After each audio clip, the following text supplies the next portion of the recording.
இறந்து போன இன்ஹான் தன்னோட அண்ணாங்கிற உண்மையை ஜேஇ கிட்ட சொல்லியிருப்பான். அப்படியே பிளாஷ்பேக்ல இன்ஹான் உயிரோட ஸ்கூல்ல இருக்கும்போது ரியான் பேரை சொல்லிட்டு மத்த பசங்க எல்லாரும் அவனை எப்படி புள்ளி பண்ணாங்கன்னு காட்டுறாங்க. அவங்க கிட்ட இருந்து தப்பிச்சு ஒரு லைப்ரரிக்குள்ள போய் ஒளிஞ்சுக்கிறான். ஆனா அங்கேதான் ஜேஇயோட தம்பி ஜேஇய பயங்கரமா பிளாக்மெயில் பண்ணிட்டு இருக்கான். அவன் தான் ரகசியமா ஜேஇயோட வில்லாக்கு வெளியில இருந்து அவங்கள வீடியோவும் எடுத்திருப்பான். அவன் மிரட்டிட்டு அங்கிருந்து போயிட இன்ஹான் இருந்தது யாருக்குமே தெரியாது. தம்பி போன மேல தான் வெளியில வரான். பதட்டமா இருக்க போல சாக்லேட் சாப்பிடுன்னு ஒரு சாக்லேட் கொடுக்க அதுக்கப்புறம் தான் ஜேஇக்கும் இன்ஹானுக்கும் ஃப்ரெண்ட்ஷிப் வளர்ந்துருக்கும். இன்ஹான் சாவுக்கு கண்டிப்பா நான் நீதி வாங்கி கொடுப்பேன். அதுக்கு உன்னோட ஹெல்ப் வேணும். எனக்கு ஹெல்ப் பண்ணுன்னு கெஞ்சிட்டு இருக்கா. அவ தயங்கிட்டே போறா. கரெக்டா அந்த இடத்துக்கு ரியான் வந்து தப்பா நினைச்சுக்கிட்டு பயங்கரமா காங்ஹாவை போட்டு அடிக்க அதை பார்த்து ஜேஇ ரொம்ப பதட்டமாய் நிறுத்துங்கன்னு கத்துறா. மறுபடியும் ஒரு பிளாஷ்பேக். இன்ஹான் இறந்த மேல் அவனோட இறுதி சடங்குக்கு கூட ஜேஇ போயிருப்பா. அதெல்லாம் நினைச்சுதான் ரொம்ப பயந்து போய் கத்திட்டு இருக்க. ரியான் அவளை சமாதானப்படுத்திடுறா. ஆனா இவ்வளவும் நடந்ததுனால இன்ஹான் அவனோட அண்ணாங்கிற உண்மை எல்லாருக்கும் ஸ்கூலுக்கு தெரிஞ்சிருது. அது மட்டும் இல்லாம இனிமேல் நீ இந்த ஸ்கூல்ல படிக்க வேணாம். ஸ்டூடெண்ட்ஸ்க்கு மத்தியில அது பெரிய பிரச்சனை வரும். ஸ்காலர்ஷிப்போட நீ வேற ஸ்கூல்ல போய் படி. அப்படி இல்லைன்னா இந்த ஸ்கூல்ல இருந்து உன்னை எக்ஸ்பெல் பண்ணிடுவான். உனக்கு ரெண்டே ஆப்ஷன் தான் அப்படிங்கிற மாதிரி பிரின்சிபல் சொல்லிட. நான் எந்த தப்பும் பண்ணலையே, அப்புறம் எதுக்காக நான் வேற ஸ்கூலுக்கு போகணும்? ஸ்காலர்ஷிப் ஸ்டூடெண்ட்ஸ் என்னதான் இருந்தாலும் ஜோஷினோட சொந்த பசங்க ஆக மாட்டாங்க. அவங்க வெளியாட்கள் தான். எப்படி வெளியில இருந்து வந்தாங்களோ அதே மாதிரி உள்ள இருந்து வெளியில தூக்கி போட்டுரும். அதுக்கு நீ ஏன் ஒரு ஸ்காலர்ஷிப்பை செலக்ட் பண்ணிட்டு வேற ஒரு ஸ்கூல்ல போய் சேர்ந்துக்கோன்னு பிரின்சிபல் சொல்றாங்க. என்ன ஆனாலும் நான் இங்க தான் இருப்பேன்னு கட் அண்ட் ரைட்டா சொல்லிட. அப்ப சரி காங்ஹாவோட எக்ஸ்பெல்ல ப்ராசஸ் பண்ணுங்க அப்படின்னு பிரின்சிபல் சொல்லிடுறா. அந்த இடத்துல காங்ஹா கொடுக்குற ஒரு ட்விஸ்ட், ஒரு போனை எடுத்து வைக்கிறான். ஏன்னா இவ்வளவு நேரம் பிரின்சிபல் பேசினது நீ வெளியாளுதான் அப்படின்னு சொன்னது எல்லாமே ரெக்கார்ட் ஆயிருக்கும். உங்களால முடிஞ்சதை பண்ணுங்கன்னு சொல்லிட்டு அவன் போயிட. இன்னொரு பக்கம் ஸ்கூல்ல ரியானும் ஊஜனும் பேசிட்டு இருக்காங்க. ஜேஇ அந்த அளவுக்கு பதட்டமா பார்த்ததே இல்ல. இதுக்கப்புறம் நான் அவ கூடவே இருந்து அவளை பத்திரமா பாத்துக்கணுங்கிற மாதிரி சொல்ல. அப்ப ஹீராவோட நிலைமை அப்படின்னு ஊஜின் கேக்குறான். ஹீராக்கு என்ன மாதிரி ஒரு ஃப்ரெண்டும் ஊஜின் மாதிரி ஒரு பையனும் இருந்தா போதாதா? அதுவே அவளுக்கு பெருசுங்கிற மாதிரி சொல்ல. ஊஜனுக்கு இப்பதான் கொஞ்சம் நிம்மதியா இருக்கு. கட் பண்ணா நியூயார்க் மாப்பிளையும் ஜேயும் கார்ல உட்காந்து பேசிட்டு இருக்காங்க. சீக்கிரமே கல்யாணம் பண்ணிட்டு நியூயார்க் போயிடலாம். நான் உன்னை பாத்துக்கிறேன். அதுக்கப்புறம் நீ படிக்கலாம், என்ன வேணாலும் பண்ணலாம் அப்படின்னு ஜேயை தொட்டு தொட்டு பேசுறான். நான் கிளம்புறேன்னு கார்ல இருந்து இறங்கினா வெளியில ரியான் நின்னுட்டு இருக்கான். கொஞ்சம் தனியா பேசணும்னு ரெண்டு பேரும் கொஞ்சம் தூரமா போய் பேசிக்கிறாங்க. இனிமே நீ எங்க போனாலும் பாடி கார்ட்ஸ் இல்லாம போகாத. ஸ்கூல்ல கூட நான் உன் கூடவே இருக்கேன். என்னை விட்டு எங்கேயும் போகாத.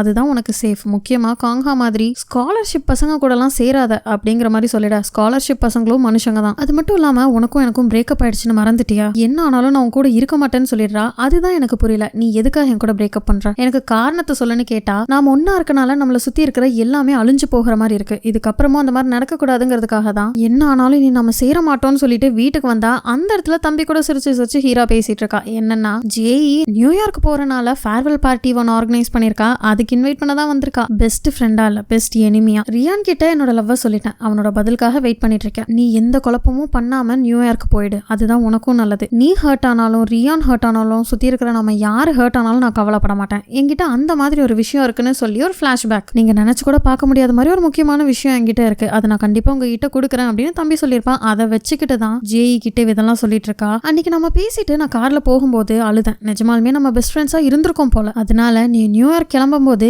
எந்த சத்தமும் போடாம அமைதியா போயிடு. பெஸ்ட் ஃப்ரெண்டாவே இருந்து பிரிஞ்சு போனதா இருக்கட்டும் அப்படிங்கிற மாதிரி மிரட்ட. ஜேஇ ஒரு வார்த்தை பேசல. அவளை கட்டி பிடிச்சிட்டு நீ எப்பவுமே சந்தோஷமா இரு. நீ பார்ட்டி வச்சிருக்கிற அந்த நாள்ல தான் நான் நியூயார்க் போறேன். நான் இல்லாம நீங்க எல்லாரும் பார்ட்டியை செலிப்ரேட் பண்ணுங்க அப்படின்னு சொல்லிட்டு போயிட. அவ கண்டிப்பா இது கிண்டலா தான் சொல்லியிருக்கணும் அப்படின்னு அவங்க அப்பா கிட்ட புலம்பி தள்ளிட்டு, அந்த பார்ட்டி எனக்கு ஃபேன்சியா இருக்கணும், எனக்கு சூப்பரா ட்ரெஸ் வாங்கி கொடுங்க அப்படி இப்படின்னு சொல்லிட்டு இருக்கா. அவங்க அப்பாவும் சரின்னு சொல்றாரு. ஆனா அவர் முகத்துல சந்தோஷமே இல்ல. டேஹோ காங்ஹாவோட ஃப்ரெண்டுன்னு தெரிஞ்சதுனால அடுத்த நாள் ஸ்கூல்ல அந்த அல்லக்கை அவனை பயங்கரமா அடிக்கிறான். டேஹோட அப்பா பயங்கர பணக்காரரு. ஆனா அவங்க அம்மா செகண்ட் வைஃப். அவன் மிடில் ஸ்கூல்ல படிக்கும் போது தான் காங்ஹா கூட பெஸ்ட் ஃப்ரெண்டா இருந்திருக்கான். இது தெரிஞ்சு பயங்கரமா அடிக்க அந்த இடத்துக்கு காங்ஹா வந்து ரியான் பேரை சொல்லிட்டு ரவுடித்தனம் பண்றியே, உனக்கெல்லாம் வெக்கமா இல்லையான்னு அவனை பயங்கரமா இன்சல்ட் பண்ணிட்டு டேஹோ அங்கிருந்து ரெஸ்ட் ரூம் கூட்டு போயிடுறான். நீ எந்த நிலைமையில இருக்கேன்னு எனக்கு தெரியுது. ஆனா என்னால இதுக்கு மேல இதை தாங்கிக்க முடியாது. உனக்கு ஹெல்ப் பண்ண முடியுமான்னு எனக்கு தெரியல. புள்ளி பண்ணி என்னையும் கொன்றுவாங்க போல இருக்கு. என்ன மன்னிச்சிடுங்கிற மாதிரி டேஹோ பின்வாங்கிக்கிறான். ஸ்கூலுக்குள்ள எல்லாரையும் பிளாக்மெயில் பண்ணி வீடியோ அனுப்பிட்டு இருந்த ஆள் மறுபடியும் அவனோட வேலையை ஆரம்பிக்கிறான். அவனோட லேப்டாப்லாம் எடுத்து வச்சு மறுபடியும் கோடிங் அது இதுன்னு போட்டு ஜேஇக்கு அந்த வீடியோ கூடவே ஒரு 2-3 மெசேஜ். உன்ன மாதிரியும் ரியான் மாதிரியும் ஆட்களுக்கு இந்த மாதிரி வீடியோவை வெளியில விட்டா அவங்க இமேஜே டேமேஜ் ஆகி அதுக்கப்புறம் அவங்க வாழ்க்கையே போயிடும். உங்களால எதுவுமே பண்ண முடியாது. நீ நியூயார்க் போகிறதுக்குள்ள இது எல்லாமே நடக்குங்கிற மாதிரி அனுப்பி வைக்க. இதெல்லாம் பண்றது இவனாதான் இருக்கும்னு நம்ம கொஞ்சம் கூட கெஸ் பண்ணிருக்கவே மாட்டோம். ஏன்னா இதெல்லாம் பண்றது பிரின்சிபலோட பையன் கண்ணாடி. ஜேஇயோட வீடியோ மட்டும் இல்ல, உள்ளுக்குள்ளார ட்ரக்ஸ் கடத்துறது, புள்ளி பண்றது, ஊஜினும் மிஸ் ஹானும் டேட் பண்றதுன்னு எல்லா வீடியோவும் இவங்கிட்ட இருக்கு. கட் பண்ணா உங்ககிட்ட கொஞ்சம் தனியா பேசணும்னு ஜேஇ காங்ஹாவை கூப்பிட்டு வந்திருக்கான். அன்னைக்கு வில்லால என்கிட்ட நீ கேட்டல உங்க அண்ணனுக்கு என்ன ஆச்சு ஹெல்ப் பண்ணனு, அந்த உண்மையை நான் உங்ககிட்ட சொல்றேன். ஊஜின் பார்ட்டில அவனை புள்ளி பண்ணாங்க. எந்த அளவுக்குன்னா அவனால அங்க இருக்கவே முடியாம வெளியில ஓடிட்டான். ஆனா ரியானுக்கும் இதுக்கும் எந்த சம்பந்தமும் இல்லங்கிற மாதிரி சொல்ல, அதெல்லாம் கேட்டுட்டு காங்ஹா அங்கிருந்து கிளம்பும் போது ஒரு நிமிஷம் இந்த ஸ்கூல்ல இருக்கிற யாரோ என்ன பிளாக்மெயில் பண்றாங்க, அந்த வீடியோ வெளியில வந்துச்சுன்னா கண்டிப்பா ரியானால தாங்கிக்கவே முடியாது, அவன் இமேஜே டேமேஜ் ஆயிடும், அவனை காப்பாத்துறதுக்காக தான் நான் இவ்வளவும் பண்ணிட்டு இருக்கேன், கடைசி நிமிஷத்துல இந்த மாதிரி எதுவும் ஆயிடக்கூடாதுன்னு ரியான் கூட பிரேக்கப் பண்ணதே அவன் எந்த பிரச்சனையும் இல்லாம பத்திரமா இருக்கணும்ட்டு தானே காரணத்தை சொல்ல, என்கிட்ட எப்படி உன்னால இதை கேட்க முடிஞ்சது, அதுவும் என்கிட்டயே ரியானுக்கு ஹெல்ப் பண்ண சொல்லி கேக்குறியே, உனக்கு மனசாட்சியே இல்லையானா அங்கிருந்து போயிடுறான். அன்னைக்கு ஸ்கூல் முடிஞ்சு ஒவ்வொரு பணக்காரவங்களும் அவங்க கார்ல ஏறி போயிட்டு இருக்கா. ஹீரோட கார் வரதுக்கு மட்டும் ரொம்ப நேரம் ஆகுது. ஊஜின் தான் அவளுக்கு ஒரு ரைடு கொடுக்குறான். ஆனா இது தெரியாத மிஸ் ஹான் ஊஜின் வருவான் கூப்பிட்டு போவான்னு வெளியில வெயிட் பண்ணிட்டு இருக்கா. அந்த கார் அவளுக்கு முன்னாடி நிக்காம வேகமா போயிடுது. போன் பண்றா,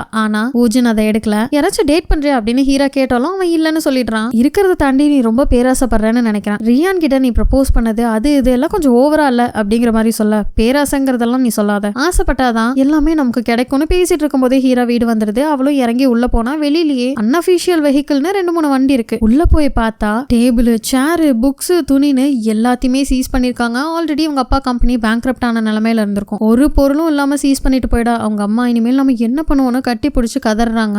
ஸ்கூல்ல காங்ஹாவையும் சேர்த்து மற்ற ஸ்காலர்ஷிப் ஸ்டூடெண்ட்ஸ்லாம் ஒரு ரூம்ல இருக்காங்க. அப்ப காங்ஹாக்கு அனானிமஸா ஒரு மெசேஜ். இனி ஏன்னா அனானிமஸ் கண்டிப்பா அது அந்த கண்ணாடி தான் அனுப்பியிருப்பான். அதுவும் இன்னும் எப்படி எல்லாம் புள்ளி பண்ணாங்கன்னு ஒரு வீடியோ வந்திருக்கு. அதை பார்த்துட்டு இருக்க மற்ற பசங்க எல்லாம் எந்த பார்ட்டிக்கும் நம்மள இன்வைட் பண்ண மாட்டாங்க, இந்த ஃபேர்வெல் பார்ட்டிக்கு மட்டும் நம்மள எதுக்கு கூப்பிட்டுருக்காங்கன்னு பேசிட்டு இருக்க, நம்ம எல்லாரும் கண்டிப்பா இங்க போகணும்னு காங்ஹா மற்ற பசங்க கிட்ட பேசிட்டு இருக்கும்போது அந்த இடத்துக்கு வந்த பிரின்சிபல், இது ஸ்பெஷல் ஸ்டூடெண்ட்ஸோட ரூம்னு தெரியாதா, இங்க ஜோஷனை சேர்ந்த ஸ்டூடெண்ட்ஸ் மட்டும் தான் இருக்கணும், நீங்களாம் இங்க வரக்கூட கூடாதுன்னு நான் அடிச்சு துரத்துற மாதிரி வெளியில துரத்துறா. ரியான் அசிஸ்டன்ட் கிட்ட நான் சொன்னதை எல்லாத்தையும் அதே மாதிரி பண்ணிடுங்க அப்படிங்கிற மாதிரி சொல்ல, இது உங்க அம்மாக்கு தெரிய வந்தா பெரிய பிரச்சனை ஆயிடும், கண்டிப்பா இது பண்ணணுமான்னு அசிஸ்டன்ட் கேட்டா, என்ன பிரச்சனை ஆனாலும் நான் பாத்துக்கிறேன், அம்மாக்கே தெரிஞ்சாலும் நான் தான் பண்ண சொன்னேன்னு சொல்லிடுங்க அப்படின்னு ரகசியமா ஏதோ ஒரு விஷயத்த பண்றான். கட் பண்ணா ஜேஇ நியூயார்க் மாப்ல கூட அங்கிருந்து கிளம்ப போறா. அவளுக்கு ஃபேர்வெல் குட் பை எல்லாம் சொல்லிட்டு இருக்காங்க. தம்பி காது கிட்ட வந்து இங்க என்ன ஆனாலும் திரும்பி வந்துடாத, உனக்கு சம்பந்தப்பட்ட பொருள் இங்க எதுவுமே இல்ல அப்படின்னு வன்மத்தெல்லாம் கக்க அவளும் கார் ஏறி அங்கிருந்து போறா. அன்னைக்கு நைட்டு தான் அந்த ஃபேர்வெல் பார்ட்டி. ஆல்மோஸ்ட் எல்லாருமே அங்க வந்தாச்சு. ஆனா பார்ட்டி ஃபேர்வெல் மாதிரி தெரியல, எல்லாரும் பயங்கரமா செலிப்ரேட் பண்ணிட்டு இருக்காங்க.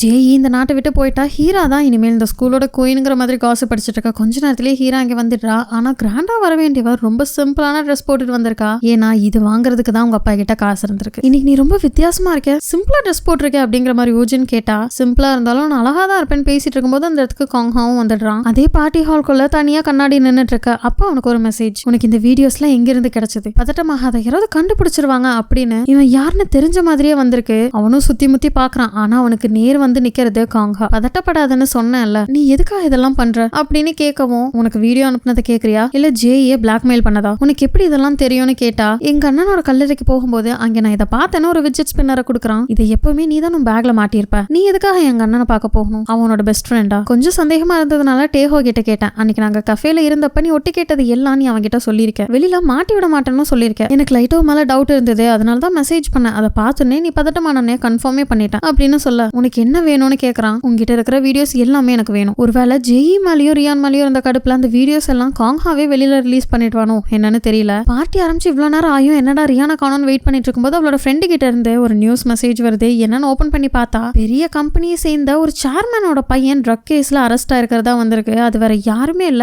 யார் கூட நியூயார்க் போகிறதா இருந்ததோ அவனை ஏர்போர்ட்லயே வச்சு போலீஸ் அரெஸ்ட் பண்ணிட்டு போக, அந்த இடத்துக்கு ரியான் வந்து வா போலாம், நீ தானே கெஸ்ட் ஆஃப் ஹானர், உன் பார்ட்டில நீயே லேட்டா இருக்கலாமான்னு கூட்டு போறான். ஆக மொத்தத்துல கொஞ்ச நேரத்துக்கு முன்னாடி அசிஸ்டன்ட் கிட்ட சொல்லி சீக்கிரட்டா ஒரு பிளான் பண்ணிருப்பான் இல்லையா, அது இதுதான் போல. பார்ட்டி ஹாலுக்கு நடுவுல பிரம்மாண்டமா ஒரு கார் வந்து நிக்க, அதுல இருந்து இறங்குறது ரியான். ஆனா அவன் கூடவே வந்திருக்கிறது ஜேஇ. அவன் அரெஸ்ட் ஆனதுக்கு காரணம் கண்டிப்பா ரியானா தான் இருக்கணுங்கிற உண்மை ஹீராக்கும் தெரிஞ்சிருது. இப்போ உனக்கு உன்னோட ஆன்சர் கிடைச்சிருக்கும்னு நினைக்கிறேன் ஹீரா. இங்க இருக்கிற எல்லாருக்கும் ஒன்னு சொல்லிக்கிறேன், ஜேஇயும் நானும் ஃபர்ஸ்ட்ல இருந்து ஸ்டார்ட் பண்ண போறோம். எங்க ஃபேமிலிஸ் கிட்ட கூட இதை சொல்ல போறோம். அவளை யாரும் டிஸ்டர்ப் பண்ணக்கூடாது, முக்கியமா நீ அப்படின்னு காங்ஹாவையும் சேர்த்து மிரட்ட. அந்த வீடியோஸ்லாம் உங்ககிட்ட கேட்டேன்ல, எனக்கு சீக்கிரமா அனுப்பி விடுன்னு கண்ணாடி கிட்ட கேட்கறான். ஆல்ரெடி கடுப்புல இருந்தவன் இவங்க 2 பேரும் ஒன்னு சேர்ந்துட்டதை நினைச்சு ஜேஇ மேல இருக்கிற லவ் எல்லாம் தாண்டி அந்த வீடியோஸை இவனே ரிலீஸ் பண்ணிடுவானா என்னன்னு அடுத்த பாட்டுல பார்க்கலாம். பாய்.